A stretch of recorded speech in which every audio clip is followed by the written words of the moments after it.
My name is Jane Borowski, host of Invisible Tears. This podcast will be about my story in my words, talking about my own personal experiences in self-healing. I do not claim to be a therapist, counselor, or licensed psychologist. Hello, my name is Amanda Bedard, and I'm the co-host, producer, and editor of Invisible Tears. I'm a Reiki master, certified professional life coach, spiritual coach, wellness coach, and a counseling practitioner. Some of the content you will hear in this podcast may be disturbing to some. Viewer discretion is advised, but it is our hope by putting this information out there that we may help others to heal. We will always be a platform for truth and healing. This is Invisible Tears.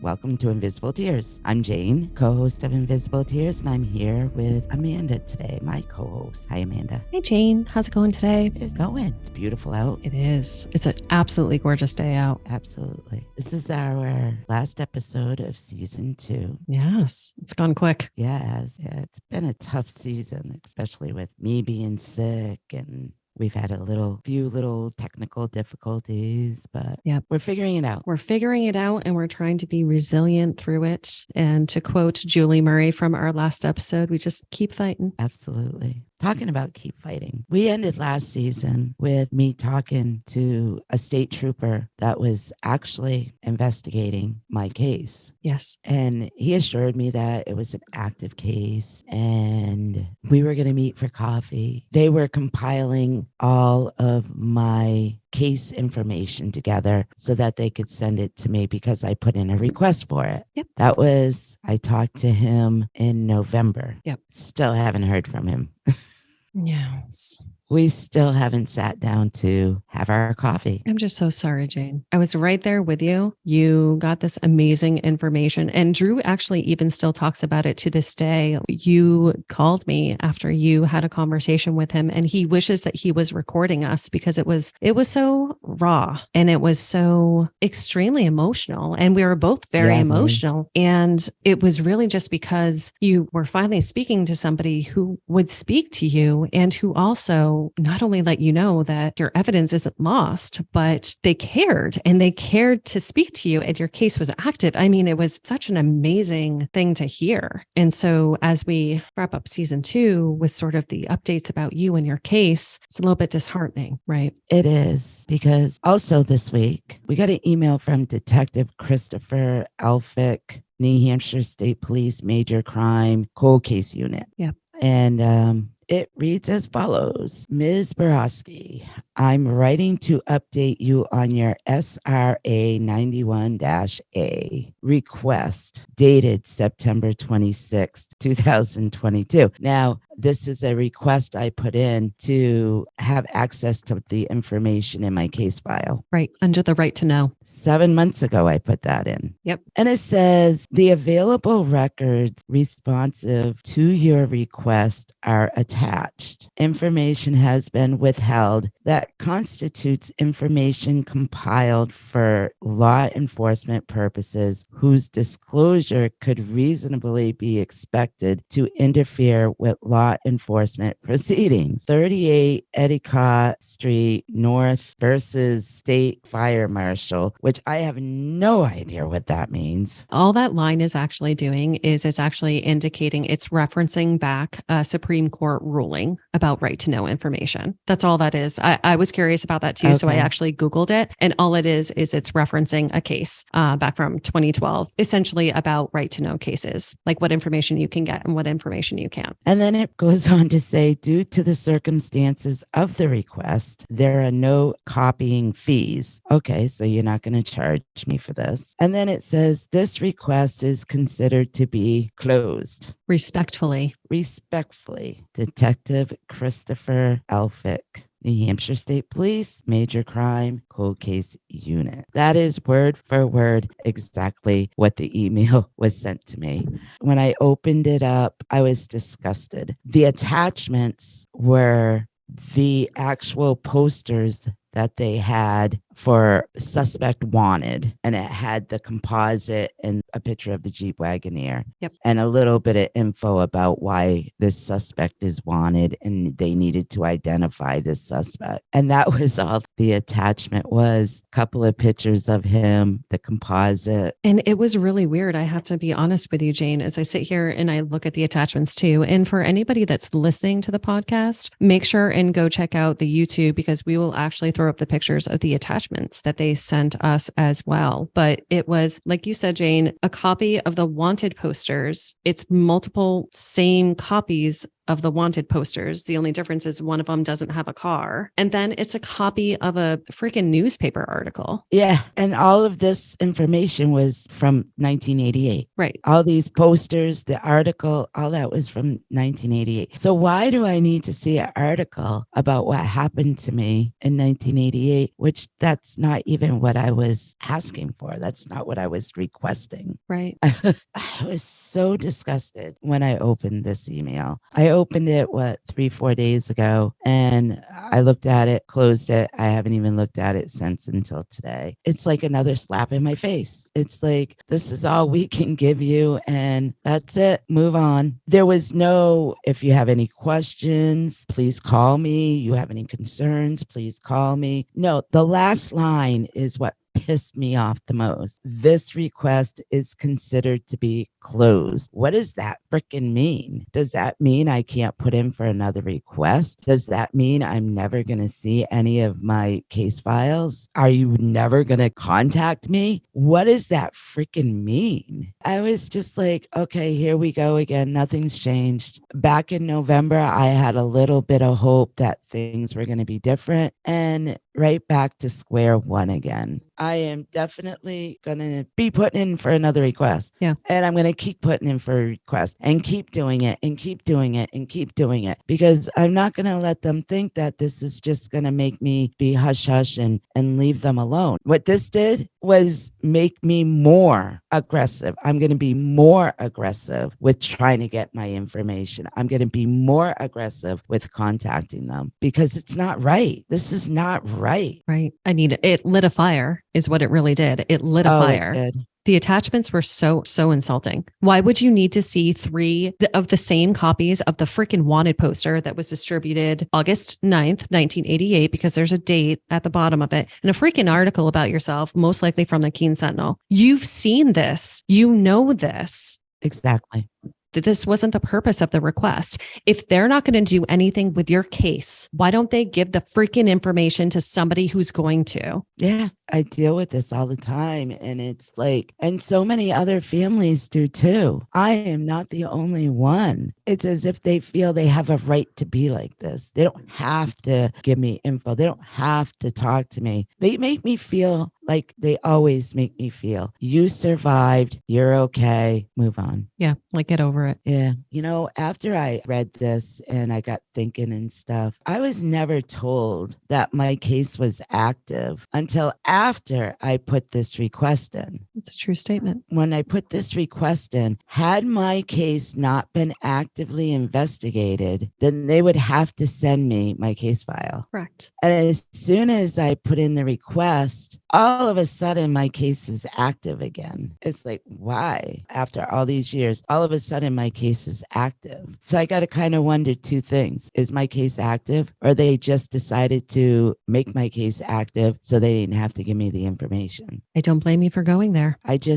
don't trust them. I don't trust what they tell me. They just are always trying to say something like they're trying to suffice me. We'll tell her this information and, this will satisfy her for a little while. I'm so sick of that. So sick of that. I'm going to put in another request, and I'm going to put another request in. They're going to keep hearing from me. They're going to know my name up there. I think they already do. But they didn't at first when I put the request in. True. They never heard of my case. They had to look it up. For the life of me, Jane, I just don't understand why the relationship isn't different. And this has absolutely zero to do with you. I'm talking about the relationship in terms of the police departments with you. I've said this a couple of different times that it's quite obvious that you are, most likely connected to a serial killer who has multiple other victims that did not survive. One of the most important pieces of evidence to solving crimes, and especially to like catching a serial killer, is an eyewitness, is you. So it's always baffled me so much that it's such an adversarial, there's so much friction there, and it doesn't have anything to do with you. I'm saying coming from their camps, and I don't understand why, because you would think that they would want you involved with and or be very communicative with you with anything that they receive. You would think, but that's not the case. And I really don't understand why.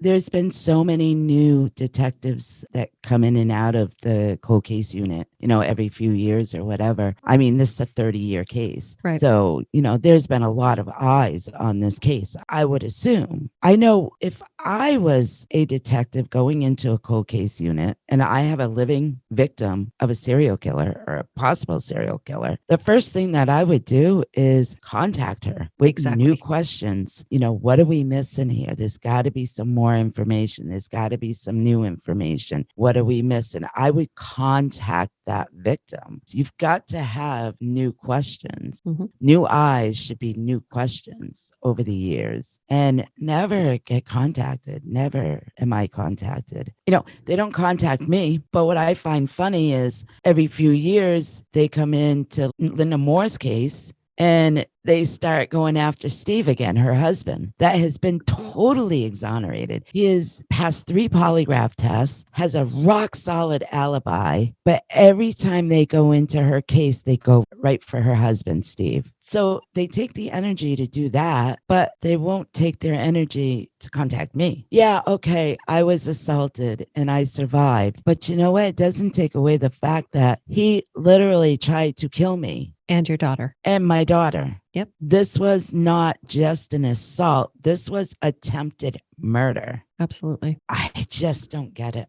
You would think they would be doing something different than what they're doing, which in my opinion is nothing. I would hope over the years with so many different eyes on these cases, that they could be able to have a little bit more information than what they have. And even any of the families of the other victims, they've never been notified by the police over the years. They haven't asked them questions, or the little phone call of saying, "Hi, I'm Detective so-and-so of the cold case unit. I'm new. I just looked at your case file. Just want to let you know that I am looking at your case, or I am looking at your loved one's case. Do you have anything that you want to add? Is there anything I could look into that you can think of? Contact us. Let us know that somebody has eyes on these cases." How hard is that? Give the families some assurance that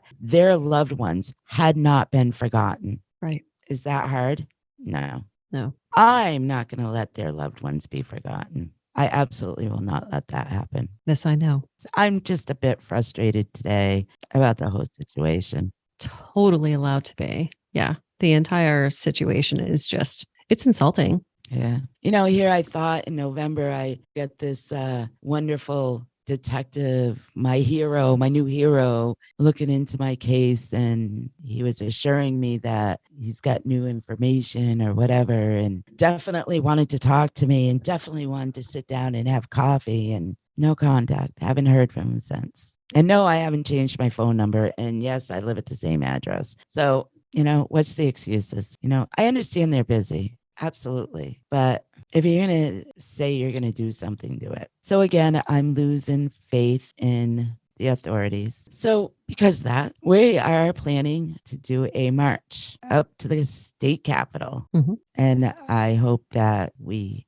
get a large following to go with us, because we're going to walk up there and we're going to demand answers. And I'm talking Trish Haynes' family, Maura Maury's family, and hopefully we're going to be contacting a few more. And we are going to walk up there and we're going to say, "Hey, here we are. Where's our answers? And so, if anyone's listening and they know of any other advocates for any other cases, reach out and let us know, because we're actually in the middle of trying to put the logistics together and actually organize that now. We would like that to be this summer. Yeah, absolutely. This summer. We want them to know that my case and all these loved ones' cases, we haven't forgotten them, and neither will they. I mean, we did get notification that Jeff Strelzin is leaving the AG office. We did. So I also was notified that Trishane's family and Mora's family have yet another new advocate, victims advocate. It's like, how many victims advocates is that office going through? Based off of what I've heard with that victim advocate program, and based off of what you've experienced, Jane, the premise of the program, I actually don't even think that it should be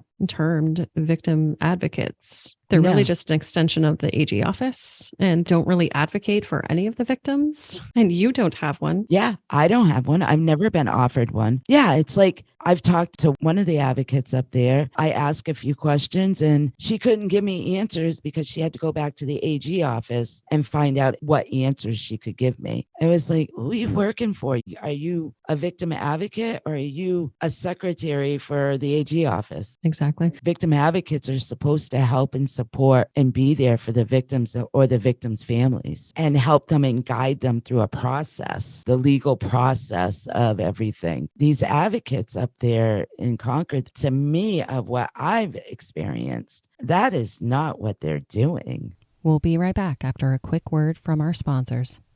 And now back to our episode. For some reason, New Hampshire has a very difficult time solving murders or solving a lot of cases in New Hampshire. Their cold case unit, if you go on their cold case unit website, there are hundreds of names on there. And being a victim in New Hampshire, that's hard to look at. That's hard to read. It's hard to comprehend. You know, you want to have faith in the system. You want to have faith that the authorities are doing what they can to solve these cases. But as a victim in New Hampshire right now, I feel like I'm losing faith in them.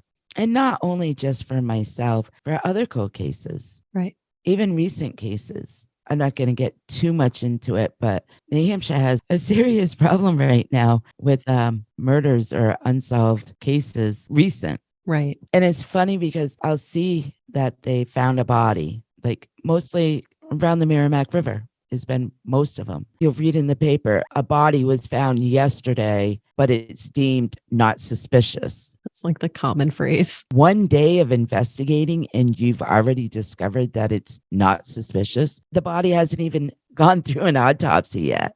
It's like, how? And then a week later, there's another body. And then a week later, there's another body. This has been going on for 3 years. Yeah. It's almost like every week or every other week, there's a body found down by the river. You know, people are saying, well, there's a lot of homeless encampments down there. So there's homeless in Keene. There's homeless in Brattleboro. There's homeless everywhere. There's not a body count. There's not bodies being, found everywhere. To me, that's very suspicious. I know there's quite a few people are really looking into this and doing a lot of research, trying to find out, what is going on with all these bodies found in or around the Merrimack River. When you're a victim and you read something like that, it's like, how am I supposed to have faith in them that they're doing the right thing by me? But Jeff Strelzin is no longer the AG. Yep. He's moved to a different position. So who knows? Maybe we'll see different results. We can definitely be hopeful of that. As you've eloquently outlined, Jane, it's pretty clear that New Hampshire not only has a current problem, but has a past problem too. And you are right. There's a lot that's unsolved in this state, and we are not that big. This is not a big state. So it's quite clear that something needs to change. And hopefully, banding together with other strong and like-minded, true advocates, we can start getting some answers and start getting some results and start being heard. Exactly. But why should we have to yell and holler? And we shouldn't. We shouldn't have to be in their face all the time. I should not have to resubmit another request for my records. And I have to be 1,000% honest with you, Jane. You don't want a bad or adversarial relationship with any of the police that are investigating. Absolutely not. Nobody wants that. What does that accomplish? Exactly. It doesn't accomplish anything. If everybody were to be clear and open and partner, it makes such a difference, and it could potentially help move things forward. Nobody wants an adversarial relationship, but the continued actions are causing that. Yeah, exactly. So we wish we had a better update for you guys. I want to reach out to people. Maybe people will sit and start writing letters to the major crime unit in Concord. Ask, find out why are there so many unsolved cases in New Hampshire? Because you know what? As sad as this could be, it could be one of your loved ones. More people need to be vocal about it. I know there's been a lot of conversation. They try to be hush-hush about things because of New Hampshire being such a tourist state. And okay, I don't get it, but I hear it. Which honestly, in and of itself, is just absolutely asinine. Coming from being a business person and from the business perspective, sure, I get it, but completely don't even factor in the safety of the tourists. Just push everything underneath the rug. So, you can't affect tourism. You can't affect that bottom line. It's like, what? It's crazy. That's like we did a road trip up to White River. And we went back to the rest area where Barbara Agnew went missing. And years ago, there was a plaque that was put at that rest area, and it was in dedication to victims of violent crimes in New Hampshire. So we went back up to try and find that plaque, and we couldn't find it. So that rest area is closed. There's no building or anything there. It's closed. So we decided to go across the street to the other welcome center that's across on the southbound lane. So we went over there to try to find maybe they moved it over there. We went into the building, the welcome center building, to use the restrooms, and I came out, and there was this older gentleman sitting at the counter. I asked him about the plaque, and he knew nothing about it, but he gave me a card to contact a lady. It seems that it had been there for a couple of years, but they took it away. They took it out. It's like, why? Why? Because they don't want tourists coming from Canada to see that there's a plaque there dedicated to victims of violent crimes in New Hampshire. Really? I mean, why would you, after 2 years, remove that from the rest area? So, right there tells me that it's all about the tourism in New Hampshire. We can't scare people. We want them to come and make them think that they're safe in our state. But hey, let's not put their guard up a little bit, and say, hey, protect yourself. In and of itself, that plaque was originally put at literally the place where Barbara Agnew was initially attacked and where her car was found. So exactly. It's frustrating. It's so frustrating. Well, that's our update. Wish we had better update, but I wish we did too. If you know me, I'm not just walking away and settling with this stinking little email. Yeah, that's just not going to suffice me. And they think they may have heard the last of me, but no, that's not the case at all. Oh, it's just starting, especially after this. Oh, yes. We're going to take a few weeks off in between seasons, and we'll be back at it by the beginning of June. But yeah, we're going to take a few weeks off and play some catch up. Just a quick update for people, because we've mentioned the Dark Valley podcast a couple of times. The launch of Dark Valley has actually pushed out just a little bit. So now we're getting the time frame of around like midsummer. So be looking forward to that. Yes. And we'd love to do another episode with questions and answers. So yeah, if you have questions, send them to us. Absolutely. Send them to us. Our link tree is in the description. Our email is invisible.tears1966@gmail.com. Just please make sure you put Q&A in the subject line. We get a lot of emails in there. Want to make sure that we don't lose them. And you can also find us on Facebook. You can find us on Facebook, Instagram, and TikTok. But all that's in our link tree too. Everybody stay safe, stay healthy. And we will see you soon. Thank you all so much for listening to this episode of Invisible Tears. Make sure you subscribe to our podcast to hear all future episodes. Click into our link tree too in the episode description to find and follow us on all our social medias. And it also links to our website, invisible-tears.com, where you can keep current on any events that may be coming up, read more about Jane and the team, and read more about all the Connecticut River Valley unsolved cases. As we stated in this episode, we want to hear your questions that you have for any of us so we can answer them in Q&A episodes going forward.